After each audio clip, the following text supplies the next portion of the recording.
All right. Hi, everyone. Can you guys hear me?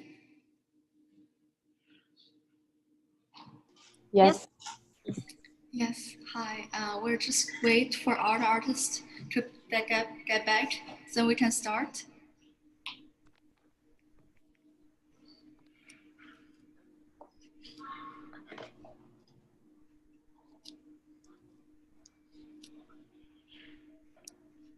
Hi, Ivana. Hi. How are you holding up? It's all right. Yeah, Hannibal is giving us a live tour. We're waiting like 1 or 2 more minutes for everyone to check their connection, then we can start. Okay. You can see the space. Yeah, it's let me pin Hannibal's.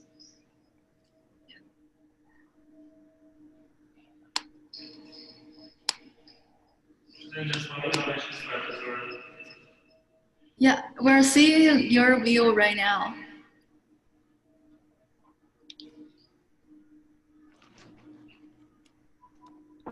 So this is the gallery space. And I'm gonna do a short introduction, and then Hannibal is gonna give a live tour of the whole space.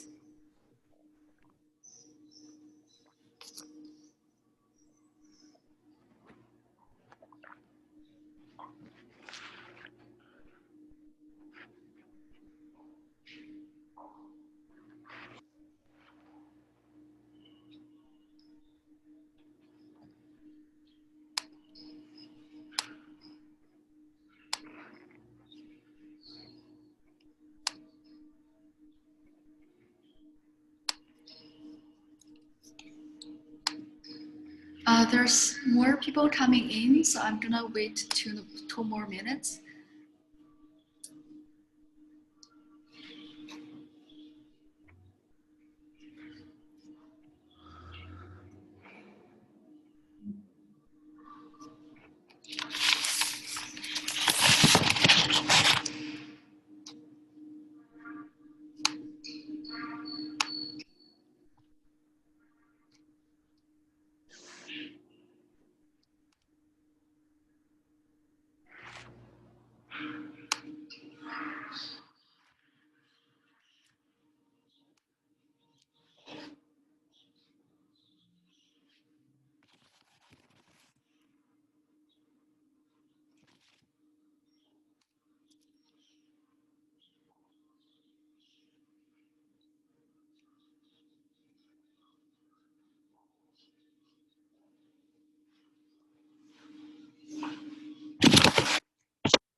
So it's already 7:05.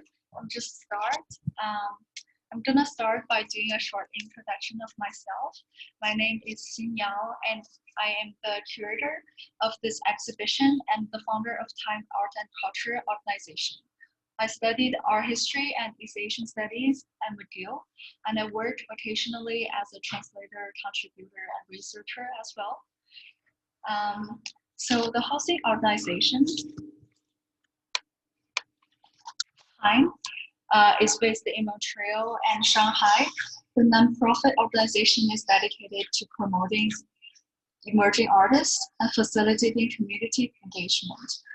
We have a range of art projects to encourage creative viewership, including exhibition tours, studio visits, participatory projects to encourage creative viewership. Through such activities, we hope to build an art-based community and explore affective relations. I'm sorry if I'm juggling a bit because I'm still meeting people. There's 3 more people coming in. That's why I'm looking other places. You have my full attention. All right, 2 more people coming in. So I'm gonna introduce the exhibition of it. The full text is also accessible through our website. It's a group exhibition featuring 7 artists and 1 artist collective as Canada Far East Art Center.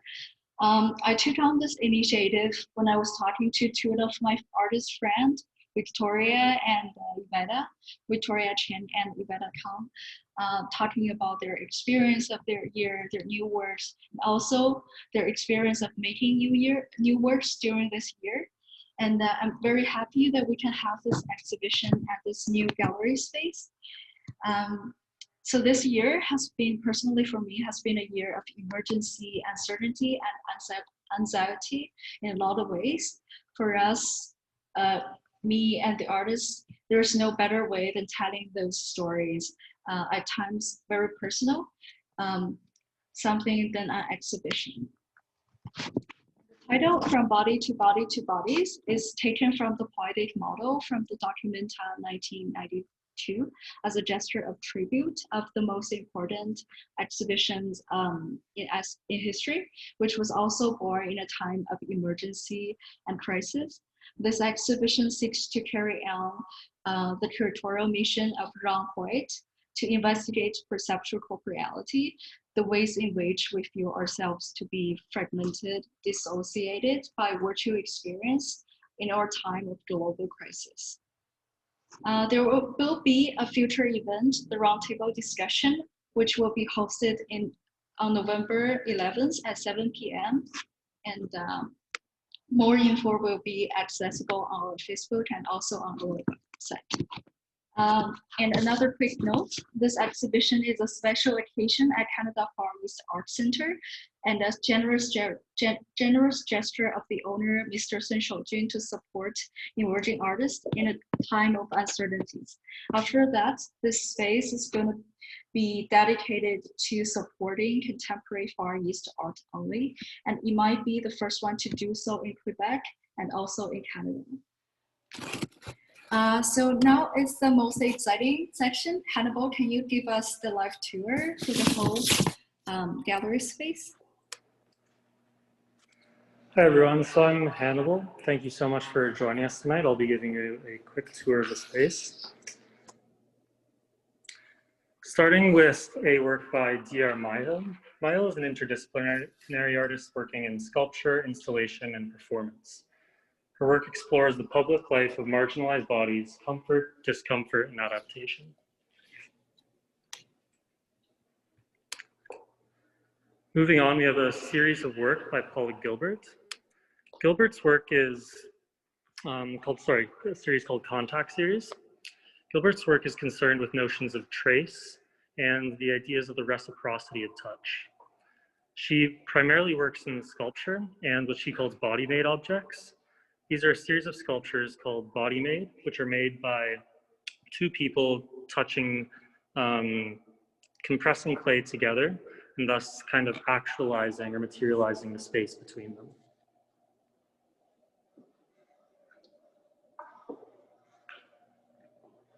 In this part of the gallery, we have a couple of works by Brandon Brookbank.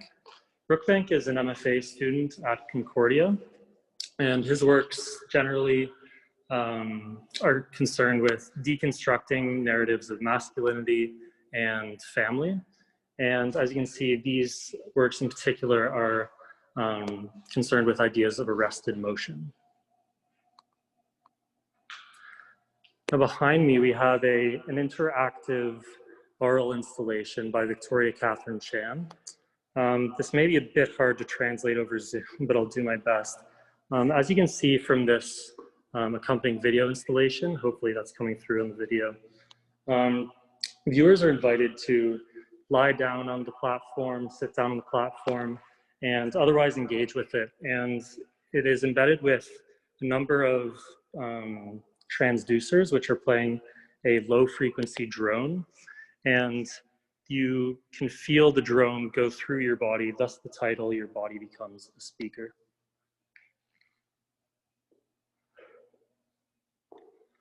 On this side of the gallery, we have a large-scale installation, text-based conceptual work by Iveta Sunyoung Kang. Iveta's work, like most of the works in this exhibition, are concerned with how we relate to our bodies. In particular, this work is concerned with how we relate to our hands. So here we have a bunch of Post-it notes on which are printed sort of Lawrence Weiner-esque statements, asking us to do different performances with our hands. So I'll just read one of these to give you a sense. Go near a window in sunny weather. Stand still, poke your non-dominant hand with the other hand's index finger lightly. Close your eyes and repeat number 2 for 5 minutes. Spread the palm to face the sun. Feel the warmth from the sun as long as needed. Open your eyes and look at the warmed up hand. Observe the difference by retouching the palm with the same index finger from number 2. And here you can see the artist performing a number of her instructions. This work also has a participatory component, which I'll read now. It says, write one word that comes to your mind when thinking about your hands on the Post-it. If you want, write your email address on its bottom. Fold and put it in a glass jar. In exchange for your chosen word, I will send you 1 instruction of tender hands every Monday to your email until I reach 200 instructions. I'm now going to bring you all to the upstairs part of the gallery, which includes 3 video installations.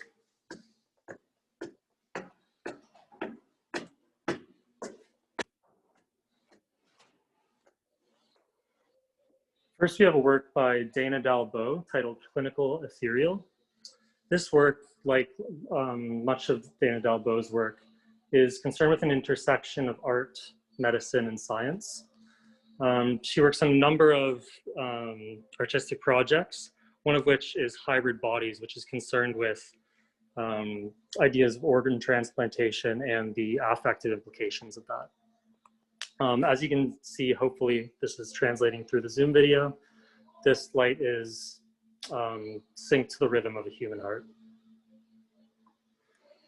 Behind me, we have a recording of a performance by Mariana Marcasa. Marcasa's work is largely concerned with the nature of sound, voice, and also the limits of what can be expressed through performative action. Unfortunately, I won't be able to show you the whole performance as it's quite long, but I do sincerely hope that many of you who are in Montreal will be able to come see this in the space. And finally, we have a work by To Gather Apart Artist Collective. This is a recently formed collective that came together at the beginning of the pandemic. And this is a work called Exquisite Corpse, House of COVID. And it is a series consisting of 24 clips from 24 artists, each of which are 19 seconds long. And they all are along the theme of isolation, COVID, and quarantine. And now I will pass it back to Jin, and the artist will say a bit about their work. Yes, I hope everyone enjoyed the tour. Now is the time for us to hear the stories behind the work. First one we have is Dr. Mayo. DR Mayo has exhibited in venues including Leonard Bina Allen Gallery and La Centrale Galerie Powerhouse.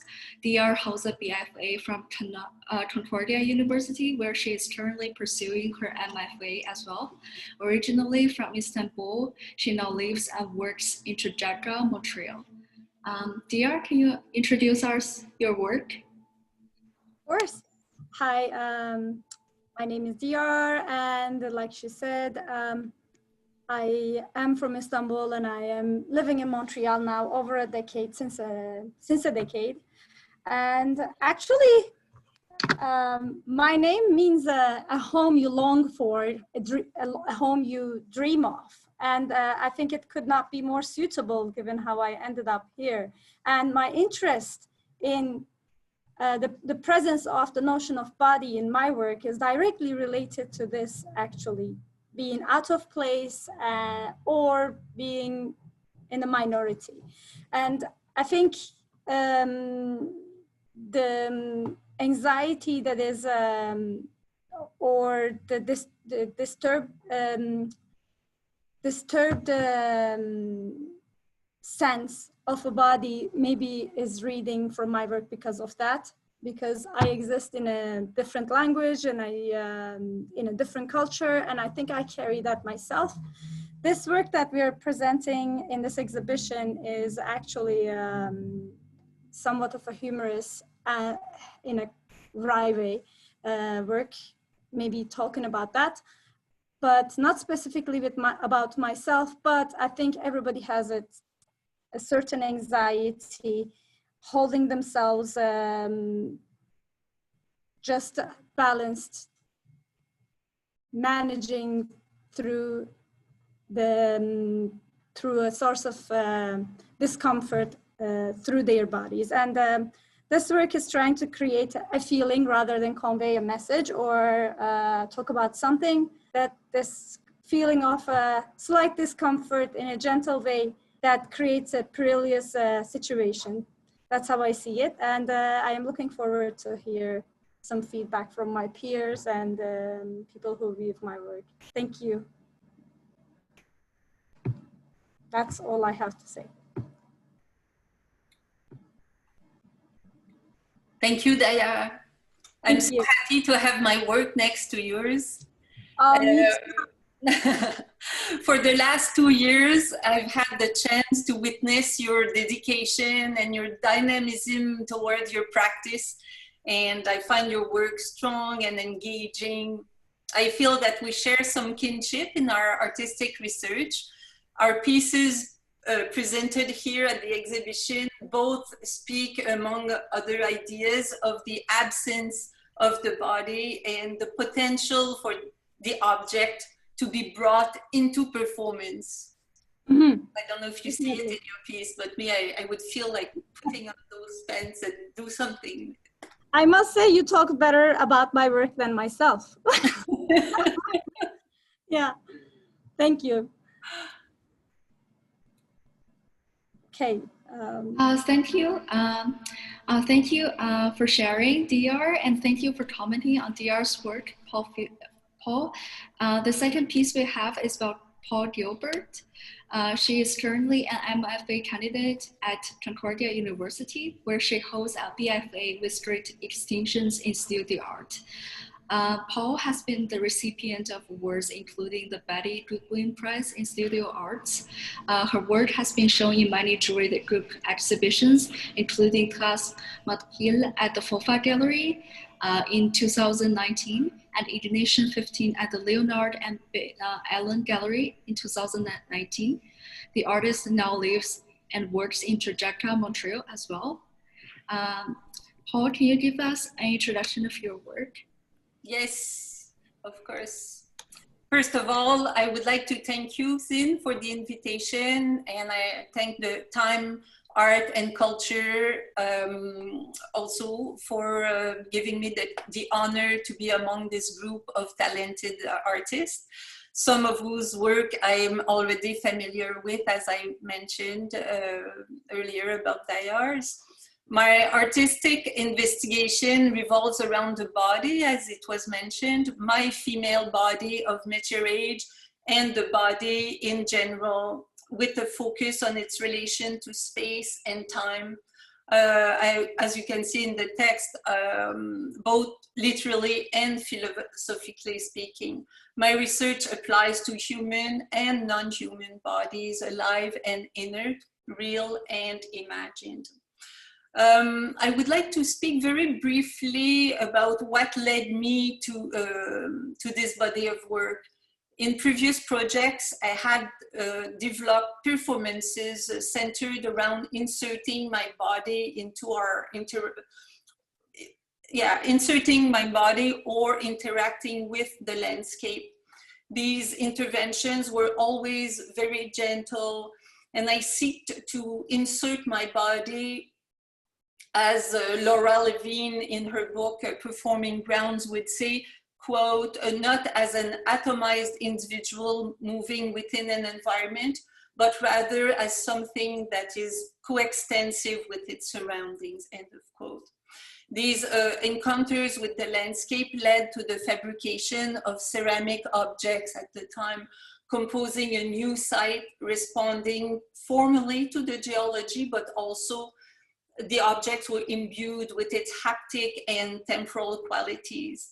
The reciprocal potential for marking and being marked, as Hannibal mentioned,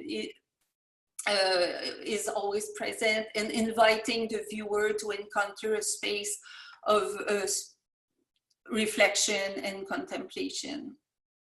So my obsession with this question of the positioning of bodies in space and the relation to time led me to a collaboration with other bodies. That is when I began fabricating body-made objects, as you can see on this picture. So the first phase was to invite people to my studio and place slabs of wet clay where their bodies touched each other. I aimed to materialize the intersection, the virtual space where the contact occurred. So these stoneware pieces contain the warmth of the contact, as well as the transformation induced by the firing itself.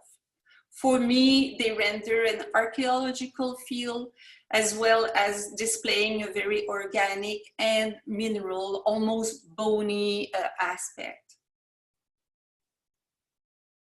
But the pandemic hit when the pandemic hit the world, the question of touching was literally squelched, and I had to interrupt this production.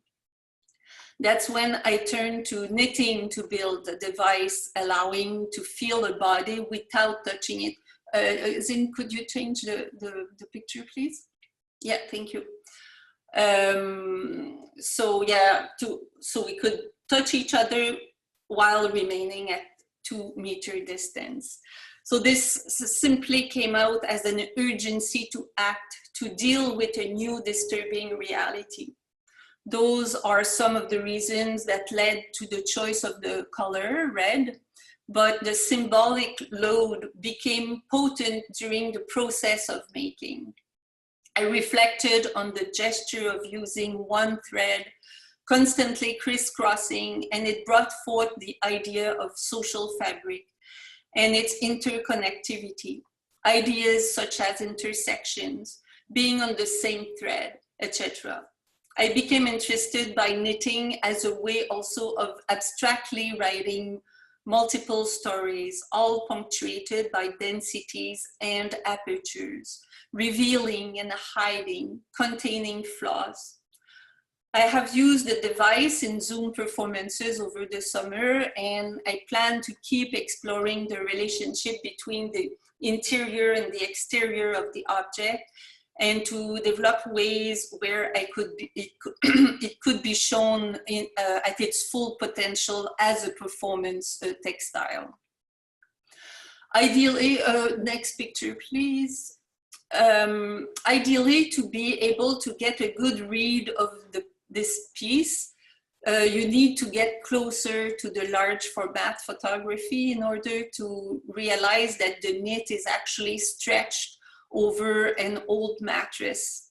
So by showing the knit in such a way, I wanted not only to speak of the process, but also to foreground the potential for multiple evocations of the knitted fabric, addressing, for example, intimacy and absence, the body, the skin. So in the studio, I'm now interacting with objects, body made, and others, artifacts of encounters imbued with the notion of passage and exchange of energy and intimacy. I put them in relation, body made, bodies, marking, dialoguing. I've started writing a little bit of poetry and other actions that still have to be explored. So thank you for your attention, and I will stop here for now. Just jumping in to say that I love the body made. Thank you. The word itself is even. Yeah, and I see you put the details as your background, so we can all see like how the details works. Yeah. To close off Paul's presentation, we're actually in a class together, in a creative writing class at Concordia, and I had the privilege to be a part of her workshop last week for her poetry. So I'm going to quickly read one of her poems that she presented last week. It's in it. My French accent isn't great, so I translated it into English. I hope that it presents the way that Paul would want. Time, elastic time, filled with this and that or not. Pulse time, mishandled, mood and self-esteem, dance with him, uneven choreography, often jerky. Its stitches threaten to tumble. Identify the source of the bleeding. Stop the outpouring without getting stuck, without wanting to freeze it. Softness and abrasion, like the morning embrace, woven dream and friction, tangle of stories, absorbed in watermark, in its thread, and before. It's beautiful. Yeah, it's so beautiful. Thank you, Brendan. Of course. Thank you. you. Thank you for letting me. Yeah. So next work is by Brendan Brookbank. Brendan is a very dynamic and a very young artist, both in terms of medium, but also in terms of material, very dynamic. And his artistic practices mix installation, photography, sculpture, and writing as well. He holds a Bachelor of Fine Arts degree from Nova Scotia College of Art and Design, majored in photography, and is currently an MFA candidate at Concordia University. This work has been shown at the Anna Leowins Gallery in Halifax, Level Gallery in Halifax, Friends and Neighborhood Galleries in Montreal, among many others. So here is a pic of his work. There's a better view at the gallery. So to start, I'm just going to list a few interests. I feel like often when I'm trying to navigate what the works are about, I end up just jotting notes of different words that interest me, whether it's the beginning of a work or at the end. So not in any order of importance, I'm just going to list a list of interests. Touch, the way our bodies have worked with contemporary apparatuses, tension, anxiety, queerness, structures, narrative, family, connection, and nuanced gesture. And right now I'm working on a larger body of work that is titled Fingers Tap, Mouths Open.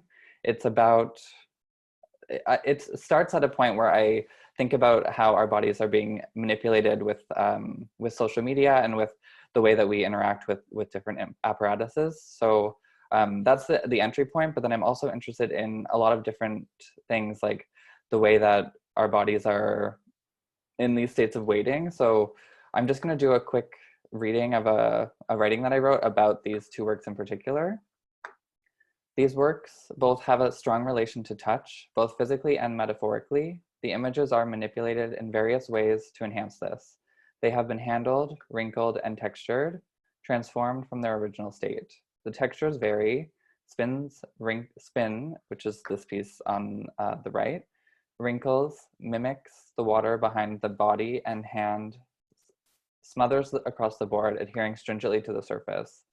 So I'm talking about the way with photography, I want to kind of push what the image does after it's been printed and after I've taken the image. So I end up manipulating them in various ways. Over the past couple of years, I've been playing with glue and canvas and other materials to kind of add a texture on top of the photographs. Because my interest in touch, I want to kind of add extra touch to the photo. So for this one on the right, there is the wrinkles of the texture, but then also I work with objects as well. So I kind of want to kind of be able to, the way that our bodies are transformed and translated through apparatus is something that I'm interested in. So I end up playing with that transformation with the photographs and also with sculptures too. So this piece has the dancing body where the body is in motion, and I wanted to mimic that with this kind of dehydrated banana, and then I play with the way those things are represented.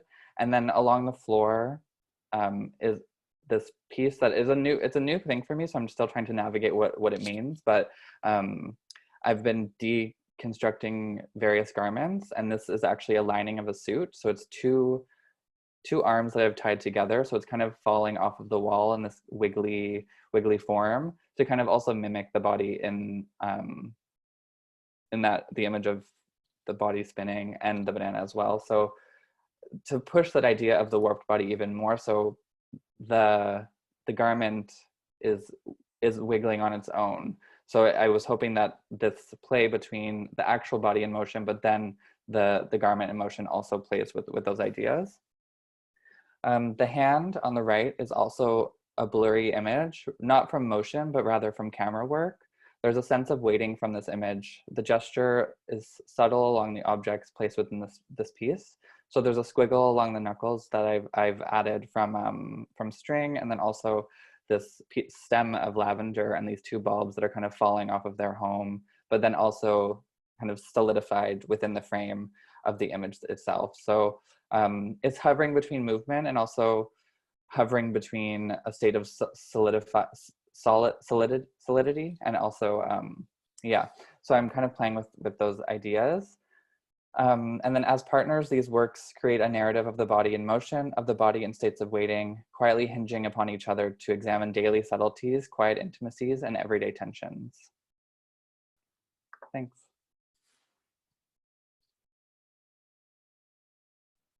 Yeah, Brandon, I now hearing your comments and your artist statement on this piece, I get to have a better sense. Earlier today, I went to see your work at the gallery, and I really appreciate how you use the actual space. It gives me a lot of possibility to interact with your work, and I see there's a dialogue. It's like a mix of as you mentioned, movement and motion, and as you say, there's the dancing body right on your image, and also the fact that you are right now like exploring and researching with the idea of deconstruction and at the same time with touch. I get to understand how you have this transposition of or just a juxtaposition between the garment that is twisted, right? But it's like giving a sense of feeling and an emotion. There's motion and emotion in this piece, and also with your hand. And as you mentioned, there's I feel because it's like a bit out of focus and it's blurry, it suits very well to the context of our time where, as you say, we're waiting. And there's this sense of suspension and the idea of like unclarity and uncertainty. So I can relate, and I could really feel that. So it really resonates with my abilities, and also the fact that you work with the idea of touch and the body. I also am exploring and working with this in my practice, and I am very also curious about how we, address touch, especially that right now we cannot really touch. Mm-hmm. We cannot really touch each other, right? It's something very actual, and it really inhabits in me. So, yeah, thank you, Brandon. I appreciate your work very much. Thank you so much. I feel like. Go ahead. Oh, just like when I'm looking at the two photographs next to each other, the photograph of the hand, it was the most recent piece that I've created. So I feel like it really is emblematic of our current time. Whereas the piece that with the body spinning, it's more of a euphoric, warm image, and there is that sense of play within it. And I think that having them next to each other kind of builds this narrative that's a bit more, it's interesting to see it in this current time that we are in, because we can't touch each other. We're not allowed to be even in each other's homes. So there is a new added meaning to these works, I think, in the contemporary time that we're in right now. Yeah, and I also feel this sense of dynamic and tension in between each work. So it's there is actually a dialogue. So, and it's very nuanced as well. And I really appreciate this subtleness. Thank you so much. Kudos. Yeah, I really hope everyone can get to see Brandon's work in person, because I feel like the photograph doesn't do justice to his work. The surface and also the banana peel, the delicate part of the work. Yeah, it's definitely better to see every piece in person. And so if you have a chance, just feel free to drop by from 11 to 5 p.m. at the gallery space. Yeah. So next piece we have is by Victoria Catherine Chen. Victoria Catherine Chen is the recipient of CALQ production grant. So that development fund and Montreal Arts Intercultural Grant.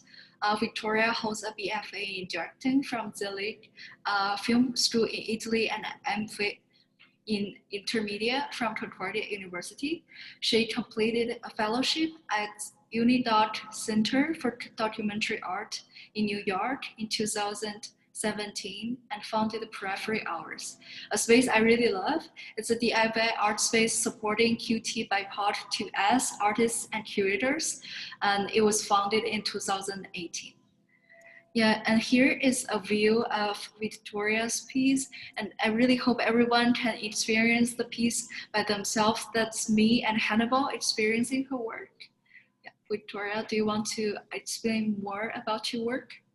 Yes, sure. Well, first of all, I want to thank you so much for inviting me to be part of this exhibition, along with brilliant artists that some of them I do know personally and that I really admire and very inspired of. So really grateful. Thank you. And thank you. Thank you.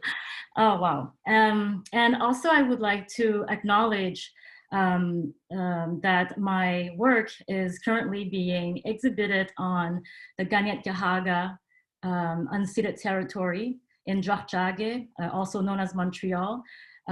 This is a place where I live and where I work currently, and I am very, very grateful to the first people from here. So I would like to start by giving a brief explanation of what this sound installation is about.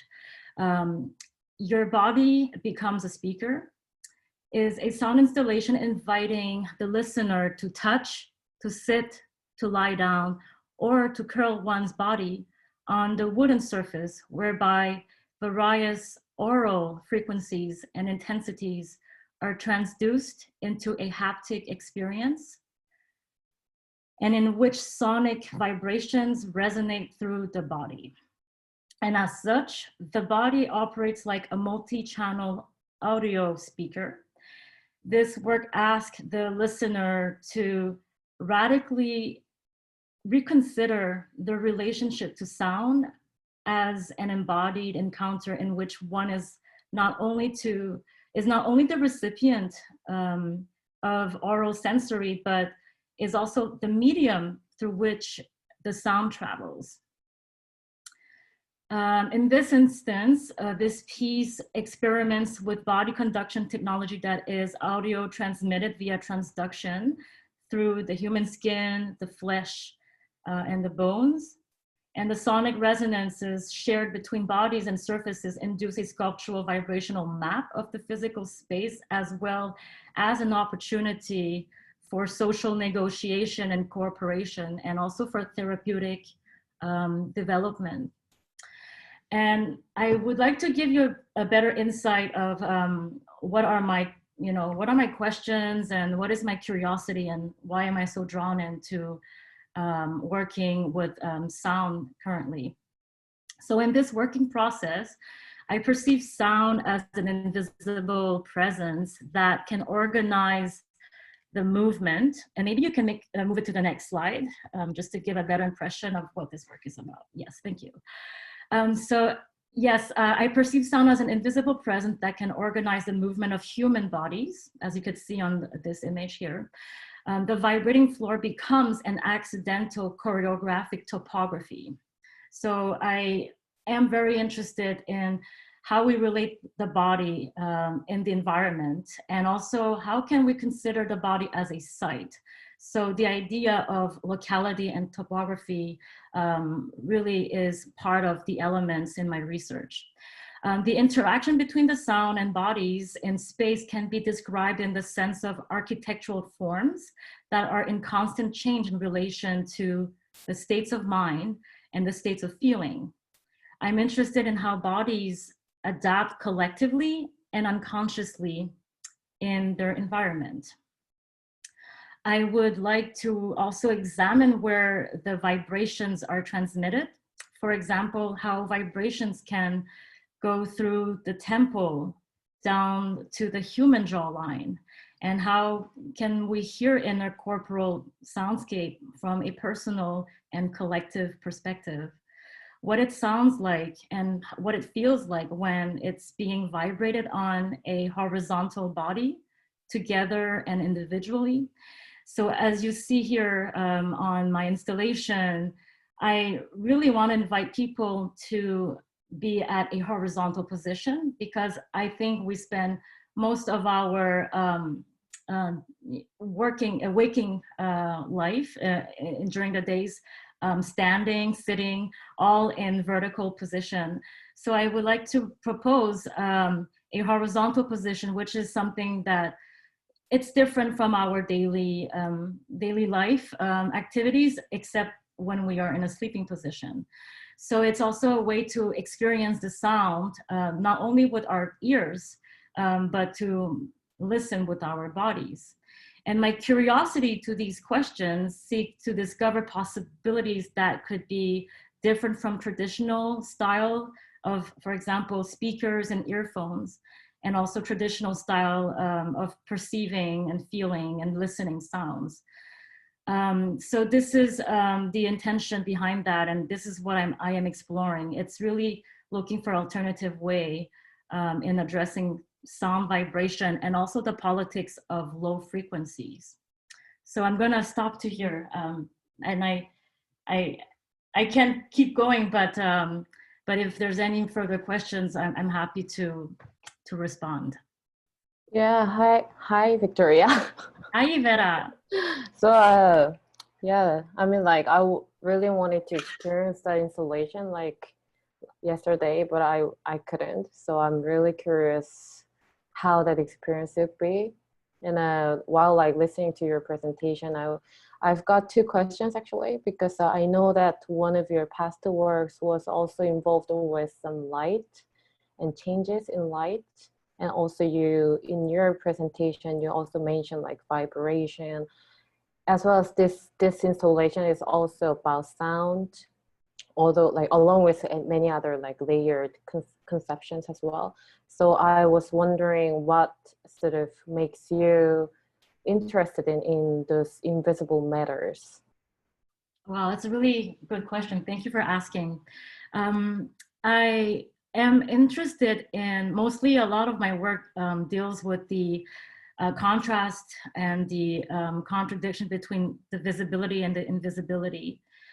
I am very interested in touching something that is invisible, and also really interested in how can we consider invisible presence.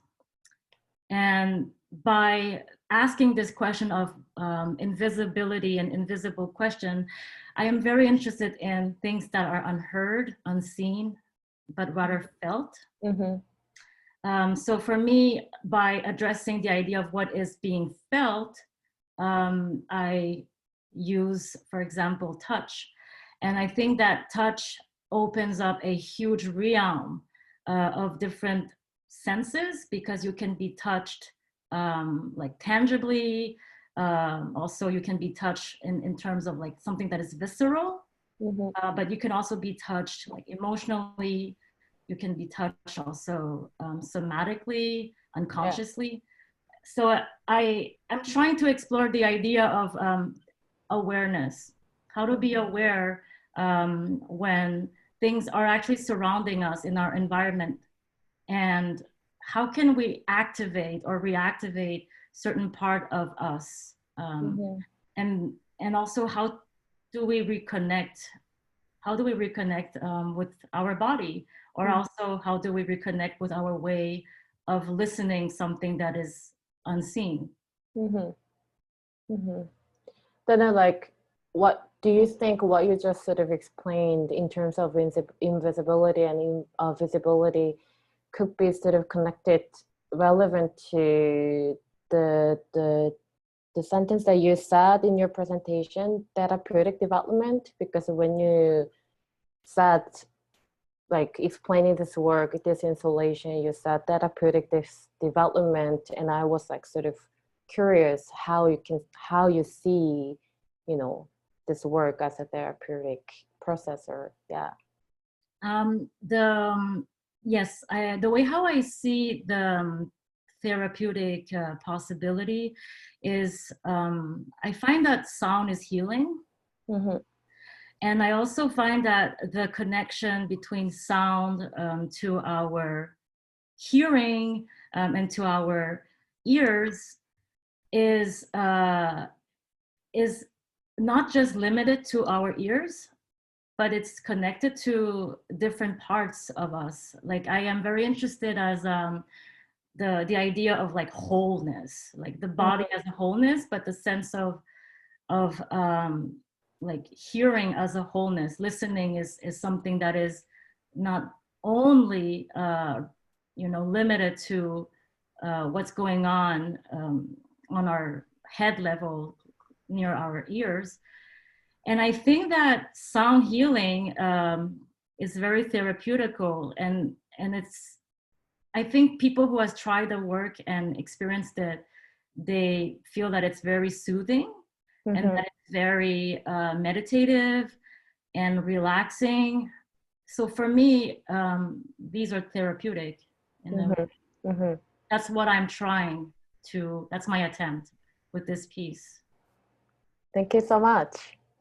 Thank you. And also I felt really honored to, to be able to ask your questions, because I always very like your work, and always am curious to see more of your work. So thank you for the answers.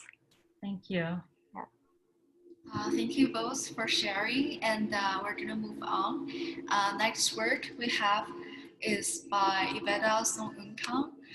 She is an interdisciplinary conceptual artist and also a writer. She has internationally presented her work at film festivals and galleries, including Jeju.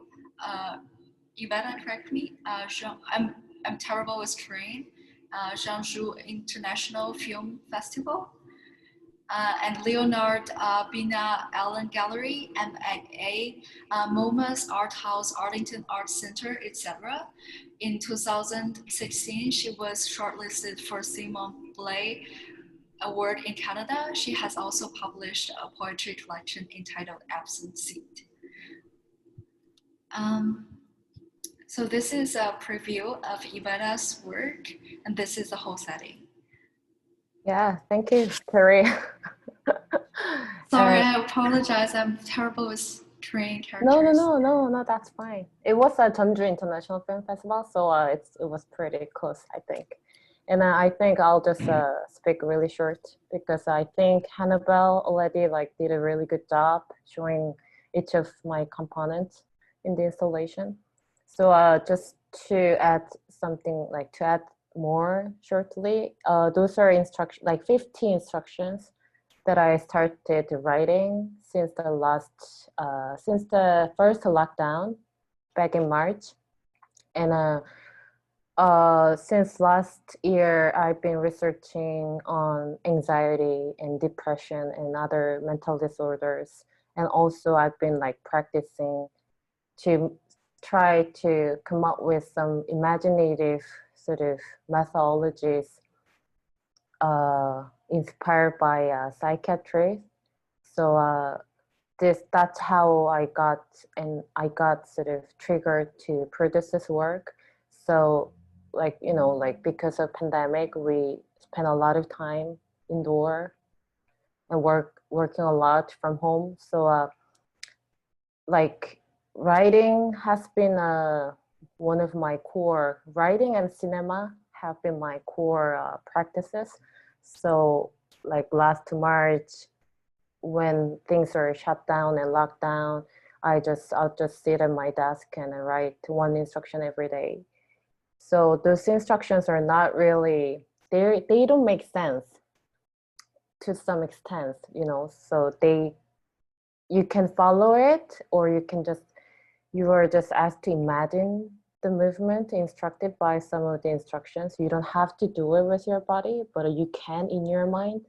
That's how I see it in terms of, you know, poetic writing.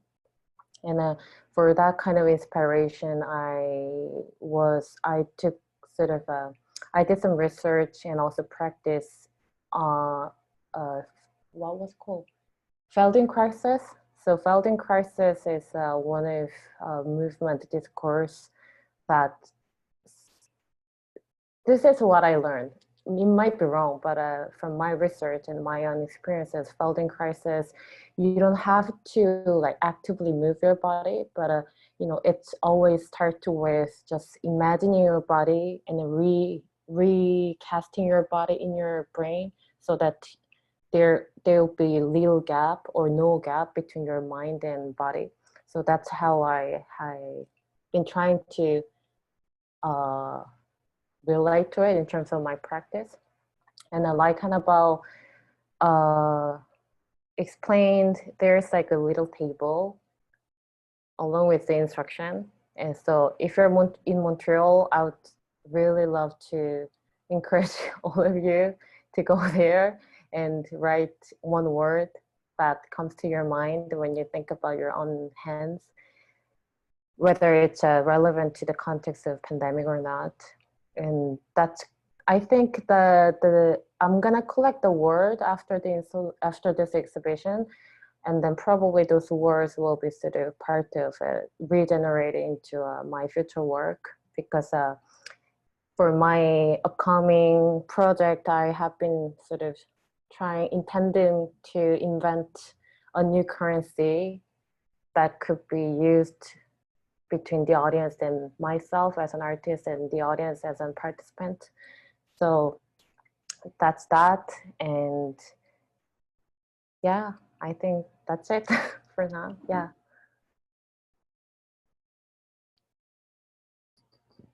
Can you move to another slide?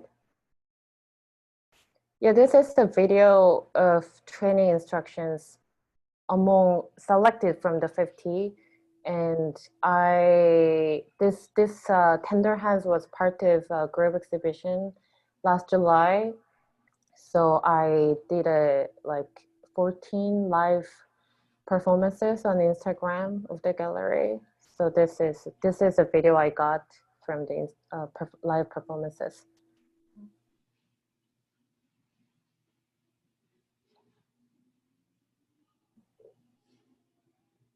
Would you like me to go to the next slide? Great. Yeah.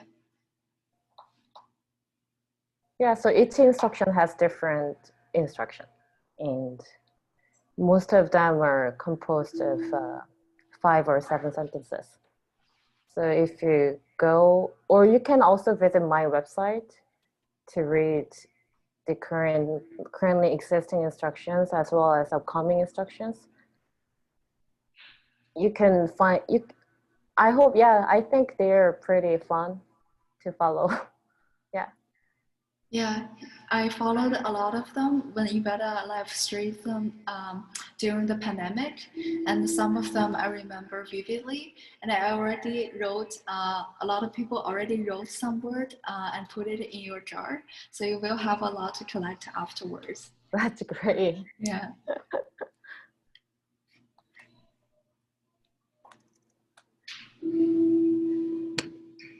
So,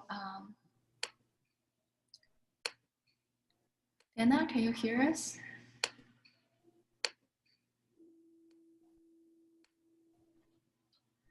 So next artist we have is Dana Dobol, whose work covers various mediums, textiles, photography, video. She works as an artist on a number of multidisciplinary research teams. And for the work here, it's part of the project called Hybrid Bodies, which explores the phenomenological aspects of organ transplantation and donation. And she's also an artist in residence for the project Space Tango, where she researches the artistic potentials of microgravity environment. I think maybe due to the connection, we cannot hear her. There's a preview of her artwork, and we will post everything with the QR link to all the videos we have on our website. Dana is currently in the United States and cannot return to Canada due to the pandemic situation. And I think we might lost her because of the connection.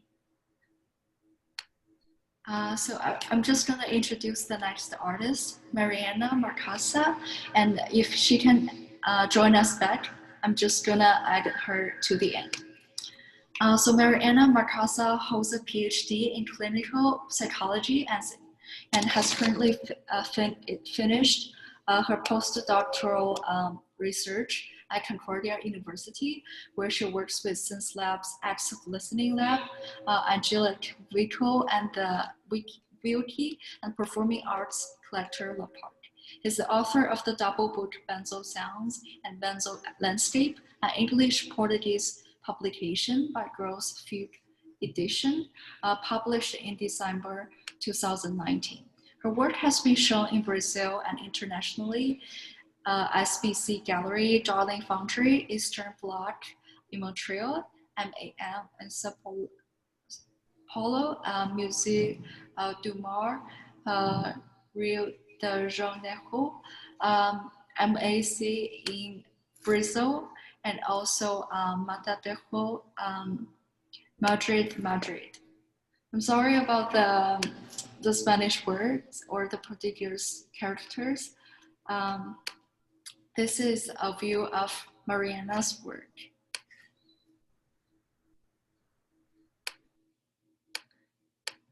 Mariana, can you introduce us briefly about your work? Yes, thank you. Thank you so much. I'm very happy to be here with all of you. Thank you. I'm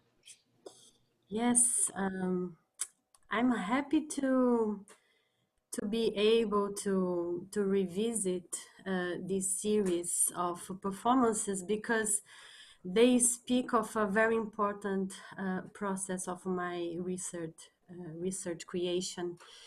So at that time, I was experiencing a painful transition between leaving my performance collective and starting an artwork by my own.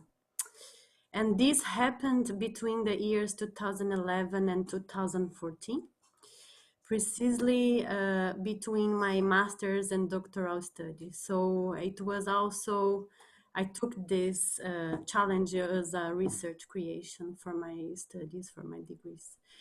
The collective that I've worked with is called Grupo Empresa. and I was one of its founders, and we were together for 10 years. And they are still alive and with other members.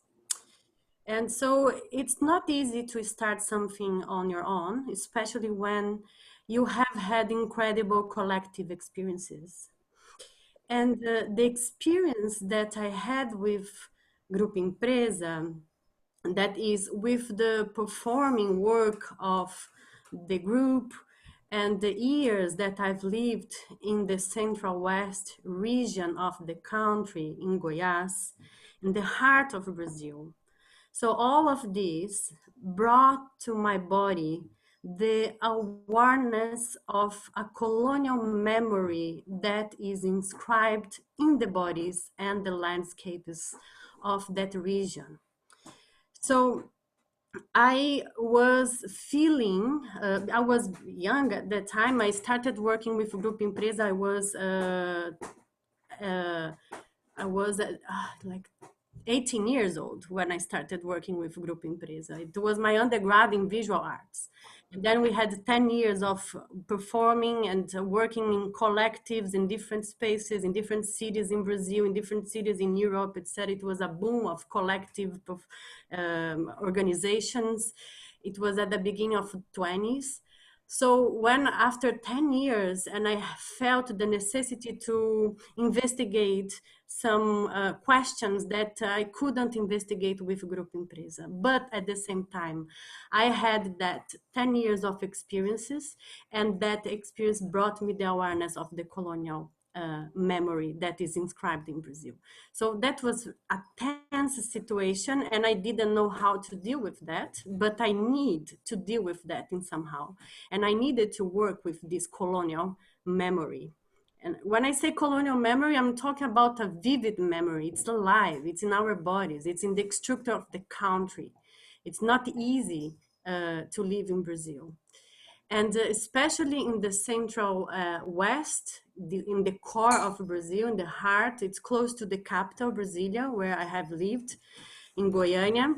You feel it more than ever. This is my own experience, right? Maybe other people will not agree with me, but you can really feel this colonial past and memory, especially through the architecture, through the social organization, you know, and everything. So, and so this colonial past memory brought me to the awareness also that there is a kind of subjectivity in Brazil, and especially in that region, that it's a subjectivity of a body, a fragmented body, a body in crisis, a body that is dealing all the time with the violence of the country, with the violence of the racism, with the violence of the sexism, with the violence of the, you know, the hard life. We have to work a lot to have the minimum, the structure. It's not easy. So, but at the same time, this fragmented body, it's really powerful. It's a powerful body. It has a lot of power in a way that it escapes from the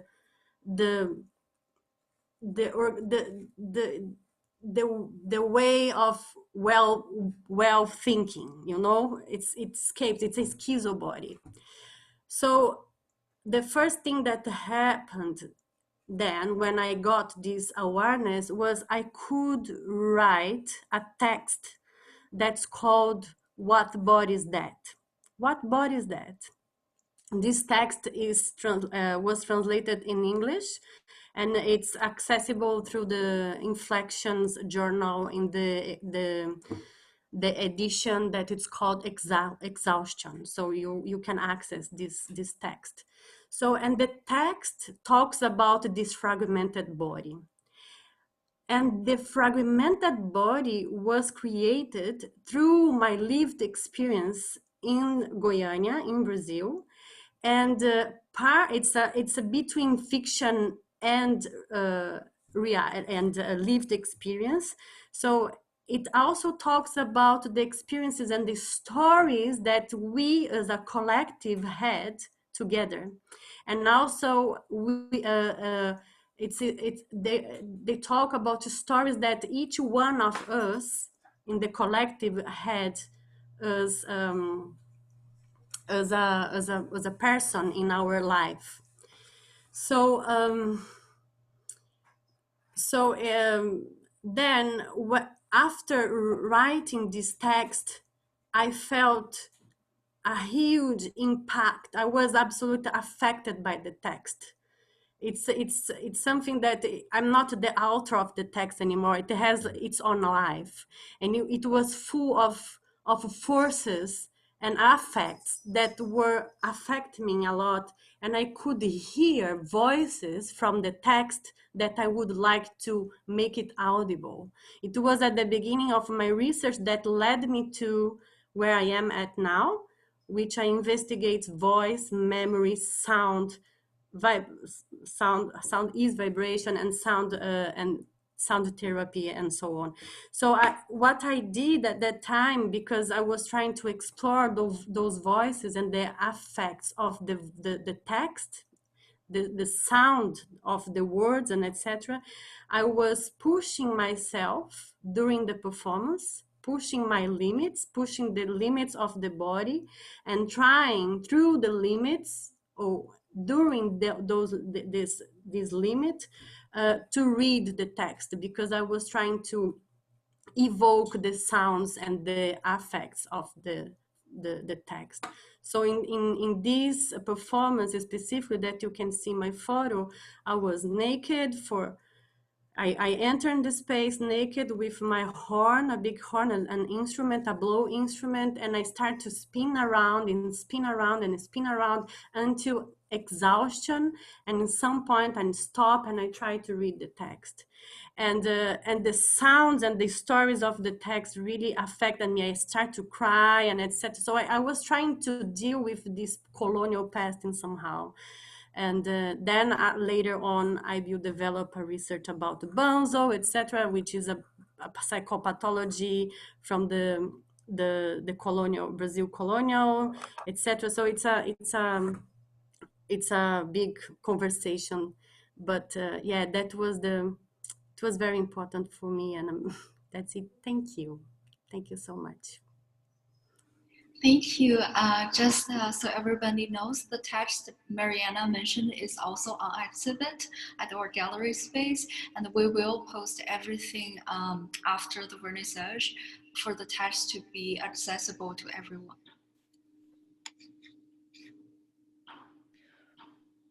Hi, Marina. Nice to meet you virtually. I'm Dana. I'm so moved by your description of your work and of your process, especially this idea of affective embodiment in relationship to colonial memory and how you enacted it in this work. And I'm also compelled by these practices of performance, right? Of performance art that almost require exhaustion. And I wondered if you could talk a little bit more about that, about putting yourself in that affective state and physical state, not only of exhaustion, but as a means to connect back to the text. Yes, thank you for the question.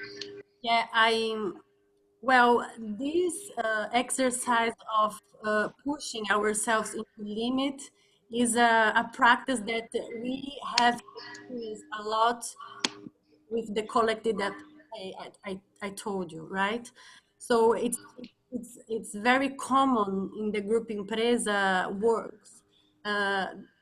We push ourselves in order to extract something from the body. And specifically from this work, I had to do that because I understood that that fragmented body has to do with limits, exhaustion, and physical, beyond boundaries in order to extract again, something that is really there, but there's no place to space to be to express, to manifest, you know. Thank you. Thank you for that. Thank you. Now we're gonna move on to the next artwork, which is by a collective formed during the pandemic, Together Apart Artists Collective, which was formed in March this year after WHO declared the outbreak a pandemic. When the Quebec government declared a health emergency, a queer group of friends formed Together Apart, which is a COVID collective bringing together artists for collaborative video project. Personally, I really like the form that you used to maintain some sort of connectivity or collaborative effort during the pandemic. And we have Dana McLeod, one of the artists with us. Dana uses humor and capitalizes on exploiting the body's social and material conditions using cabaret, duration, remix, video, and installation practices in her work. Her work has been presented at the Summer Works Theatre Festival in Toronto, the Apron Art Center in NYC, Les Rendez-vous du Cinéma Québécois in Montreal, and Le Centre d'Art Contemporain in Paris, among many others. In 2015, she was commissioned to curate a touring video program for group intervention video. Artist-run video distribution center in Montreal to celebrate their 40th anniversary. And this is the image from the video project. Dana, can you briefly talk about your stories? I'd love to hear more about the group. Yes, I will keep it brief, indeed. First of all, I realize that my bio is there when really there should be 20 other people's bios there. In order of appearance, I've just in the chat pasted everyone that participated in this video. The collective is called Together Apart. We started it in March at the beginning of the pandemic, really as a means to connect through media and through video. So basically the long and the short of it is it's a exquisite corpse process where people share, say, the last 1 second of their 19 seconds, COVID-19, and pass it along. And so we basically have had a 2-week production process. And so we are now at video number 16 in this adventure. So if you'd like to see more of these videos, we have a showcase that features all of these videos. There's also, we've made 1 second trailers so you get the idea of what's to come, sort of as a foreshadowing. This project is also a fundraiser. We started collecting funds. So if you got extra cash laying around, what we noticed certainly before CERB and now that CERB is running out is that artists are in precarious situations in terms of funds. So we collect funds and distribute funds to artists in need. Basically, artists tell us, hey, I could really use $50 or $100 or $75 for groceries. Hello, Hannibal. And we distribute in that way. So we have 3 more, because we are going to wrap up the exquisite corpse process with 3 more at 19, right? COVID-19, then there's 19. Our next theme, or the theme we're doing right now, is ghosting, and we're changing the format a little bit to just be black and white. Our next one, if you want in on this at all, please email, and I'll post my email in a second, is called Infiltration. And then we're going to end on Happy Endings, New Beginnings. Hopefully, this will all be over soon. So again, if you want to participate, if you have friends that want to participate, please just drop a line to the number 2, togetherapart@gmail.com, and we'll send you info on deadlines and instructions. Thanks so much for having us. We are just thrilled to be part of this exhibition. It's been a real pleasure listening to everyone talk about their practices and share so intimately. Yeah, I'm just kind of blown away by the work, and I can't wait to physically visit the site with my mask on. So thank you.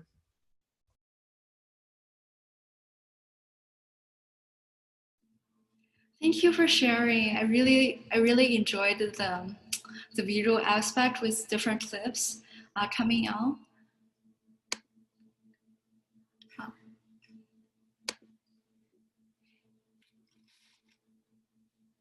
And now will be the time to, if you have any questions or additional comment to any of the artwork, now will be the time to ask the artists themselves.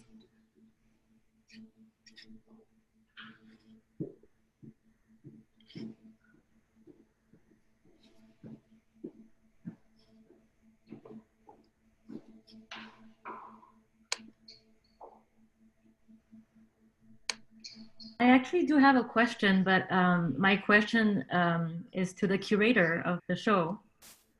Yes. Yes. I would like to ask about yeah, some like background information on what is your relationship to body and to this actual pandemic crisis, and how it unfold with the idea eventually to curate this show. You can talk about a bit. Yeah, we're actually going to have a roundtable discussion to further discuss the unfinished questions both me and the artist have during the pandemic, but also about the exhibition itself. Oh, I see Cannibal is going through doing another live tour, which is really nice. Thank you. Well, personally for me, I narrowed down my research interest to the biopolitical and also postmodernist theories concerning body politics, affect theories, both the conceptual and also the corporeal aspect of our bodies. Because in a way, after I read a very important book by Ed Cohen called A Body Worth Defending, for me, a lot of difficulties we're having with connecting to other people, less in how we define ourselves and how we separate or build a connection between the self and the other.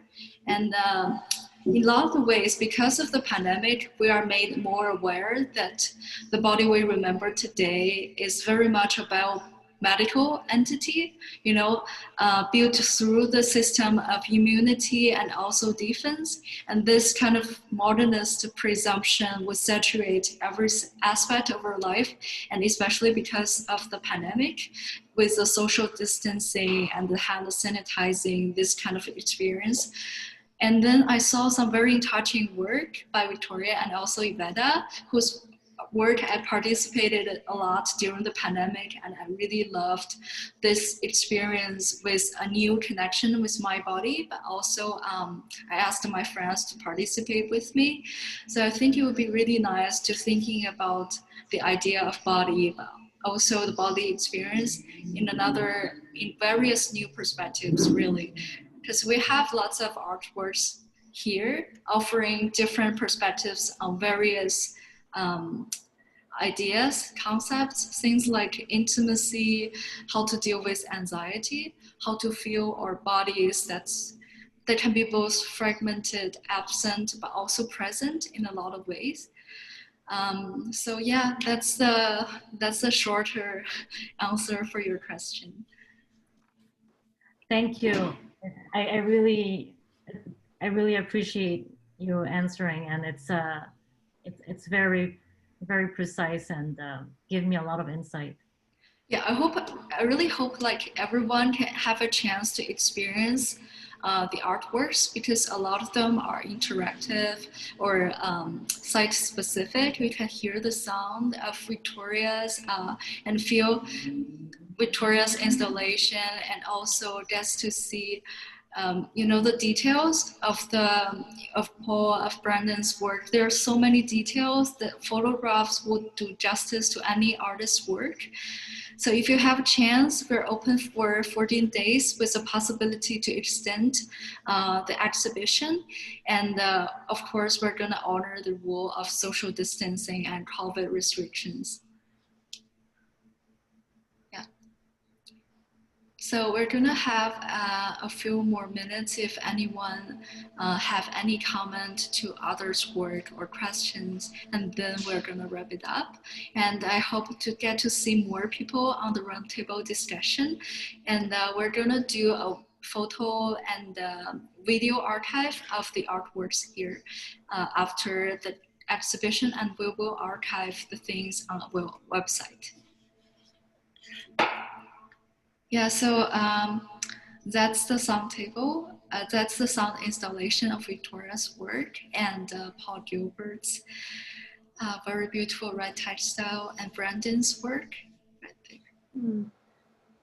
Also, I just want to note and say that I really, you know, thank you, Carrie and Hannibal and Jill and every staff and you know, every participating artist, because it means a lot for me to be participating in this show, because I'm leaving this town tomorrow, so this is gonna be my, you know, last exhibition in Montreal this year, so it means a lot. Yeah, I'm very happy and thank you all. Yeah, I'm very grateful for all the artists, really. Seeing your work has been a very inspirational experience, and I really loved your works. And I'm just really thankful that you can support me and my team on this initiative. You know, it started to support emerging young artists whose graduation show and also fall shows was canceled because of the COVID. And I think it's very nice time, 2020 is an important year for us to reflect on the bodily experience as well. Yeah, so this is Victoria's video installation right there.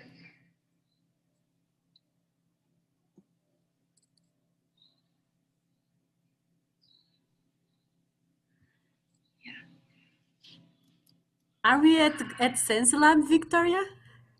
This is not at Sense Lab, it's at the Matra Lab.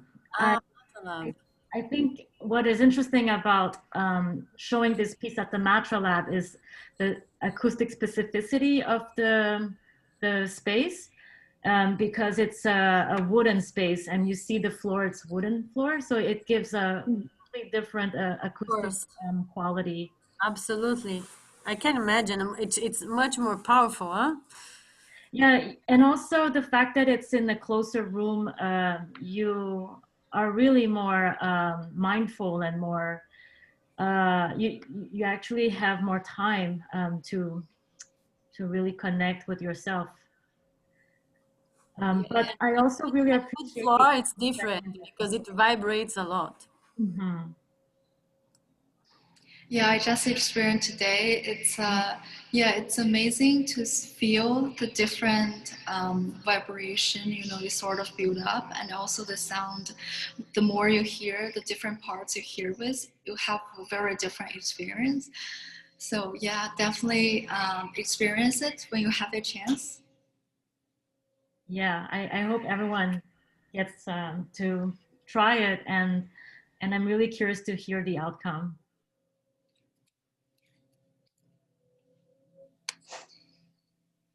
Hi, hello, can you hear me?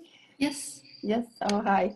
I'm just I'm overwhelmed right now. I'm seeing everybody's work, and I'm right now, I'm not in Montreal, so I won't be able to see it in person. I'm in Mexico, but I know some of the work. I've seen some of the work of the artist, and first I have to congratulate like the way it is put together. I see it in the video.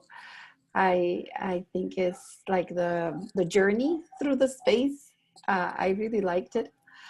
starting with, Thank well, you. I can see Paul red knitting piece, and yeah, it's been very enjoyable, and the fact that the exhibition is about the body, I find it very relevant in everywhere right now, as what we are like experiencing. And just by hearing all of you explaining your work, and it really got me to a place to contemplate the body, to contemplate my being here, or my, I don't know, just the body itself, and like with different layers of, because I think one of the things that we're going through is because of all the information and everything, and because we're so isolated, we kind of get numb in our body. So I think it's been an awakening experience just to see it right now, and just to hear everybody talk about the work. And thank you so much to everyone. Thank you. I think it's so nice of you to say those, and I really appreciate it. I believe all the artists feel the same. To get some feedback from the virtual tour experience, I know it's not the best, but it is the case because of the COVID situation. For a lot of people, may not be able to come to the gallery space. Yeah. Yeah. Thank you. Oh, so here's the work by Paul. I kind of want to take those pieces and place it over my body. It's so tempting. Yeah, and I really liked the color and the shape of it. It reminds me a lot of his bones, but also fossils. And there's a lot of things to be curious about around it. Yeah, and I can feel the wrinkles kind of like on the skin.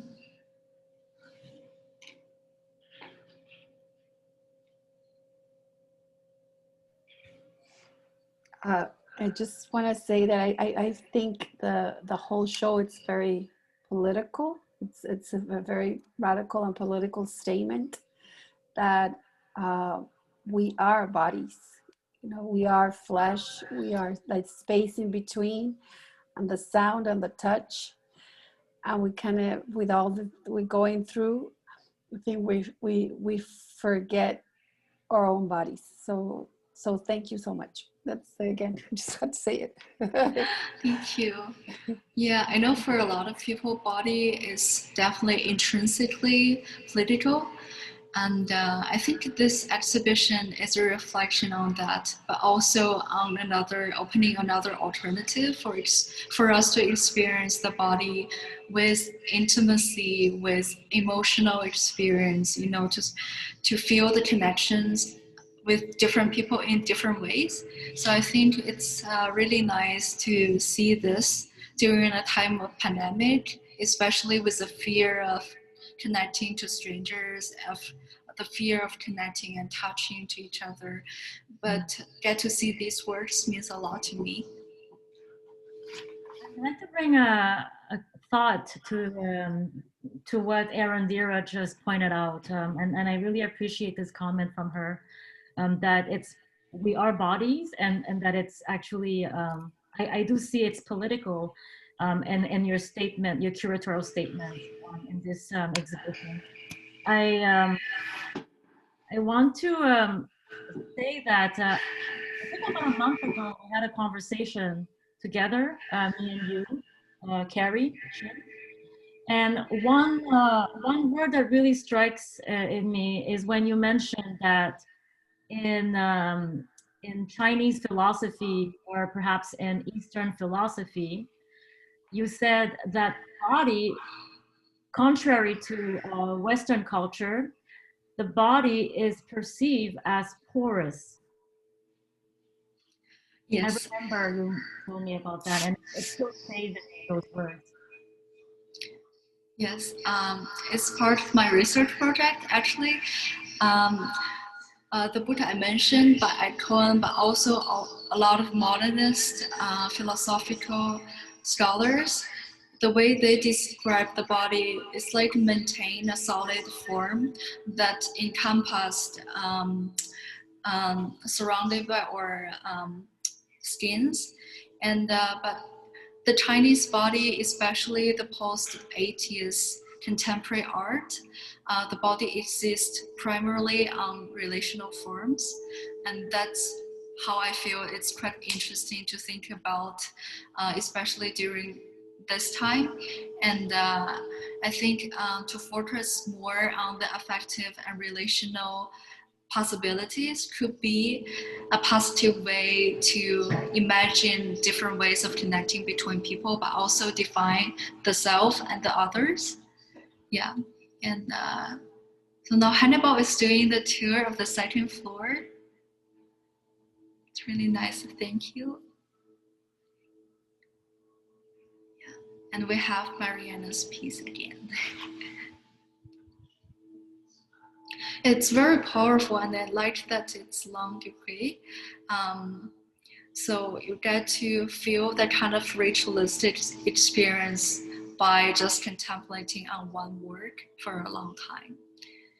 And it's also part of what we're missing in a time of pandemic, because not being accessible to galleries and the virtual experience, yeah, does not cover the ritualistic power of experiencing art on site.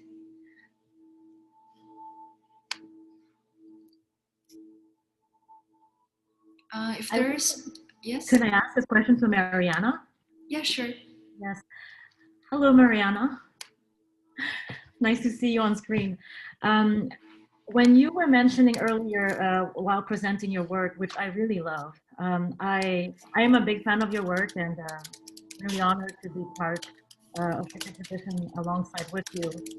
I really noticed that in your, in your investigation, is you work a lot with, as you said, the voice and also pushing the limit of the body, and that you are going on different sense, and also that you address the subjectivity approach. I'm really, I want to like spend more time in watching this video performance piece. I want to ask you, how was it back then? Because you made this piece like more than like almost 10 years ago. Yeah, I'm really curious to see how was it back then, and how you can contextualize to your relationship with the limit of the body today in this COVID context. Well, nice to see you here, Victoria. Thank you. Thank you for asking.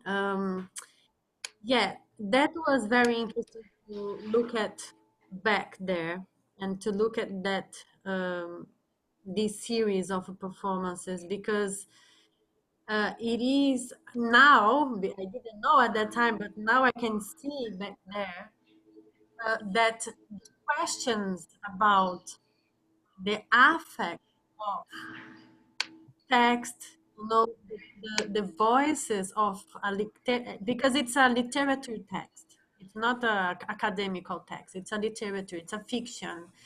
So the affect of literature text and the voices that I wanted to hear, this colonial past that it's inscribed in our bodies, that also appears in the text and etc., has to do a lot with my questions nowadays, but I've been exploring that in different way now. At that time, pushing my body into the limits has to do with like a physical pushing, like a physical exhaustion. Today, I don't really work with a physical exhaustion, but I push my voice in somehow. I work with different, when I am performing, I am pushing I'm trying to work with the complexity of the voice. So I try to invite again the complexity of the voice to be express, to be present, because I understand that a voice has been cutting, has restricted by the learning of how to speak, by the language, about the communication. So before we learn how to speak, we used to explore our voice. If you observe a baby, how a baby explore, you know, their voices, it's incredible, and we are no longer using the voice in that way. So, and also if you listen to musics from different cultures that are not from Western culture, we also will hear different kind of expressions and voices that we are no longer using. So limits for me now has to do with that, not exactly physical exhaustion, but evoking this, you know, larger way of exploring my voice, and also yeah, sound in general. The context of COVID, I haven't performing during COVID. I am in a time, I'm in a period of silence. I really need that at the moment. So I think it's at least for me, it's a time for listening, rest as well. But I do my therapeutic work. So this is the way that I've been exploring my questions, right, through my sound sessions, therapy sessions. Are you right now exploring the limits of silence? Not really, not really, not really. But not the limits of silence, but the joy of silence. Wow. Yeah. I love how you say it. The joy of silence. It has so much of beauty in silence and so much of power. Yeah. Oh, thank you. Welcome. I just want to say, I remember when you say, yes, the voice itself, in a way, it has its own linguistic barrier.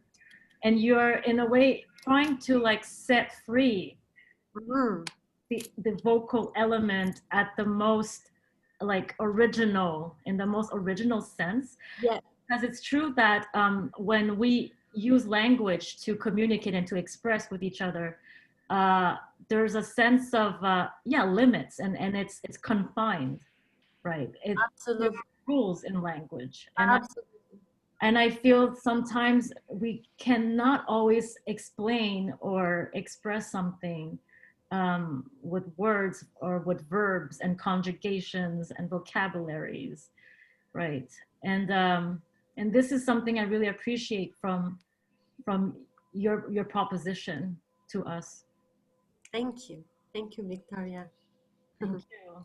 Obrigada. De nada. Well, thank you everyone for joining us today. If there's no further question, we're just gonna wrap it up. I know how Zoom can be a very tiring, exhausting for all the artists because of the format and also because of the difficulties with connections. Thank you so much for joining us today. I hope everyone can get a chance to visit the gallery. If not, we're gonna archive, do a proper job archiving each artwork and put them on our website. Yeah. And thank you everyone. It was so nice to see all the artists. Thank you so much, Zing. Thank you.